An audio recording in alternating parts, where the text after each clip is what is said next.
नमो नमः. मी वॅस्ट्रो गायत्री जोशी. आज आपण जाणून घेणार आहोत रथसप्तमी 2026 जी 25 जानेवारी 2026 ला रविवारी रोजी साजरी होणार आहे. आणि हा दिवस सूर्यदेवांच्या रथावर आराधित सप्तमी म्हणून अत्यंत पवित्र मानला जातो, ज्याला सूर्य सप्तमी, सूर्य जयंती, माघ समाप्ती असेही म्हणतात.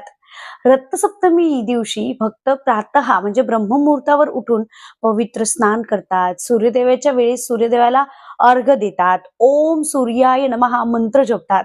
काही भागात पान, दूध, रांगोळी, कोलामध्ये सूर्याचा रथ रेखाटून त्याचे पूजन केले जातात. जीवनात आरोग्य, समृद्धी, ऊर्जा आणि सकारात्मक ऊर्जा प्राप्त यांनी होते. सूर्यदेव आपल्या रथावर पृथ्वीवर प्रकाश पसरवतात आणि ऋतू परिवर्तनाचा शुभ संदेश देतात. हिवाळ्यातून वसंताकडे येताना दिवस लांबतात. फळ, अन्न आणि जीवनात नवी ऊर्जा येते. या दिवशी उपास, दान, सूर्य नमस्कार केल्याने संपूर्ण वर्षभर भक्ताच्या आयुष्यात शुभ फळ येतात. रथसप्तमीला 7 रथातील 7 घोडे जीवनातील 7 महत्वाच्या पैलू दर्शवतात, ज्यामुळे भक्त आपले मन, बुद्धी, शरीर शुद्ध करून आशीर्वाद प्राप्त करतात.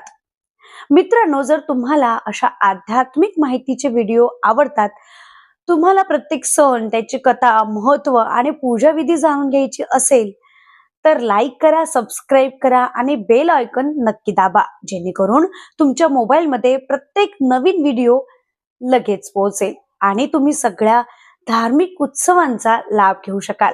चला तर मग 25 जानेवारी 2026 ला आपण सूर्यदेवाच्या रथावर श्रद्धापूर्वक पूजा करून आरोग्य, समृद्धी आणि सकारात्मक ऊर्जा आपल्या जीवनात आणूया आणि रथसप्तमीचा आनंद भक्तिपूर्ण पद्धतीने साजरा करूया.